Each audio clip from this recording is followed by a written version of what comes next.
Modern gardens are overflowing with vegetables bred for looks, shipping, and shelf life. Medieval farmers didn't care about any of that. They grew crops that survived famine, fed families through winter, healed the body, and regenerated soil without chemicals. Many of those vegetables quietly vanished, not because they failed, but because they were too resilient, too self-sufficient, and too hard to industrialize. Before we go any further, if you value forgotten wisdom like this and want more food-growing knowledge that actually works, subscribe to Nature's Blueprint right now. This channel exists to bring back what should never have been lost. What you're about to learn isn't nostalgia. It's a survival-grade planting list that modern gardeners desperately need. Why medieval farmers chose different vegetables? Medieval growers selected crops based on reliability, nutrition, and storage, not speed or uniformity. These vegetables tolerated cold, poor soil, drought, and neglect. Many regrew year after year. Some improved soil rather than depleting it. Most packed far more minerals than modern varieties. When food systems failed, these plants kept producing. Let's get straight into the vegetables that carried entire populations through centuries of instability. Skirret, the forgotten sugar root. Skirret was once prized across Europe for its naturally sweet, creamy roots.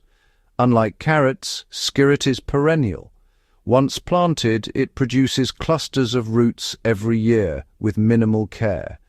Medieval farmers valued it because it grew in cool climates, tolerated wet soil, and stored well through winter. Its sweetness comes from complex carbohydrates rather than simple sugars, making it more sustaining than modern root crops. Good King Henry, the spinach that never quits. Good King Henry was the medieval answer to spinach, except it's perennial, cold-hardy, and far more reliable. Its young shoots were eaten like asparagus, while the leaves replaced spinach entirely. It thrives in poor soil and partial shade, which made it invaluable near homes and barns. Once established, it returns every year without replanting. Salsify, the oyster-flavored root. Salsify was a staple winter vegetable, prized for its long storage life and mild flavor. When cooked, it develops a taste similar to oysters, which made it valuable during fasting periods when meat was restricted. It grows deep roots that loosen compacted soil, making it both food and soil improvement in one plant. Parsnips before they were sweetened. Medieval parsnips were starchier, larger, and more filling than modern versions. They were often left in the ground all winter, becoming sweeter after frost. Farmers relied on them as a primary calorie source before potatoes arrived in Europe. Parsnips grow well in cool weather and poor soil, exactly the conditions many gardens struggle with today. Scorzonera, the black root medicine food. Scorzonera, also called black salsify, was grown for both food and healing. It was believed to strengthen the blood and improve digestion. Its roots penetrate deeply, breaking up hard soil layers. Like many medieval vegetables, it doubles as a soil repair tool while producing nutrient-dense food. Sea kale, the coastal powerhouse.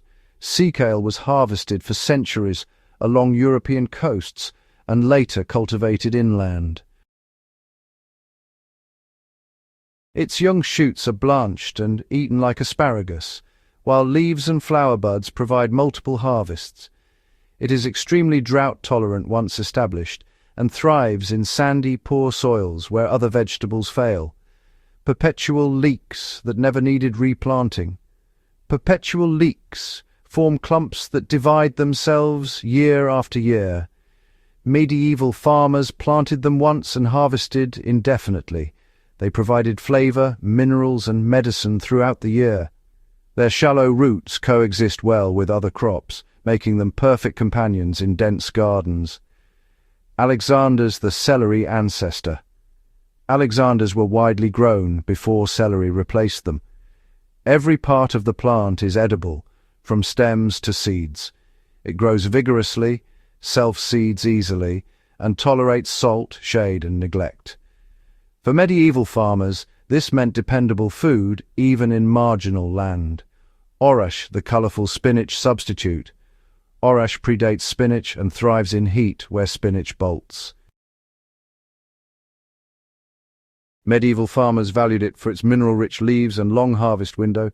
It self-seeds readily and grows fast, providing reliable greens during summer scarcity. Rampion, the buried treasure. Rampion roots were once so valued they became the subject of folklore. They are sweet, crunchy, and store well. The plant tolerates cold and partial shade, making it ideal for woodland gardens. Medieval farmers relied on it as a dependable winter root, chard before selective breeding. Leaf beet, the ancestor of modern chard, was grown for its resilience and productivity. It provided greens throughout the year and survived frost better than spinach. Its deep roots improved soil structure while delivering minerals like magnesium and potassium. Turnips, before they became animal feed, turnips were once human survival food. Medieval varieties grew fast, stored well, and produced edible greens and roots simultaneously. They filled the hunger gap when other crops failed and required very little fertility to thrive. Mallow, the emergency vegetable. Common mallow was eaten as a vegetable, not a weed. Its leaves are rich in mucilage, soothing digestion and providing minerals. It grows almost anywhere and self-seeds freely, making it a safety net crop for medieval households. Cardoon, the edible thistle. Cardoon was grown for its thick leaf stalks and medicinal properties. It thrives in dry conditions and poor soil, making it ideal for harsh climates. Medieval farmers valued its ability to produce massive biomass with little water. Fat hen, the wild spinach. Fat hen, also known as goosefoot, was intentionally cultivated before being labelled a weed. Its leaves contain more protein and minerals than spinach. It grows wherever soil is disturbed, which made it a dependable volunteer crop year after year.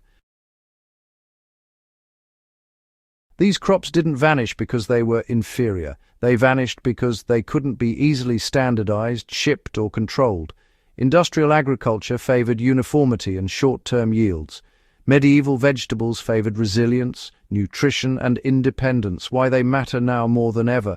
Climate instability, water scarcity, and soil degradation are pushing modern gardens to their limits. Medieval vegetables were already adapted to these conditions. They require fewer inputs, tolerate stress, and provide nutrition modern varieties struggle to match. Reintroducing them isn't about the past. It's about building gardens that can handle the future. If this knowledge opened your eyes, subscribe to Nature's Blueprint. Share this with a fellow gardener and help bring real food back where it belongs.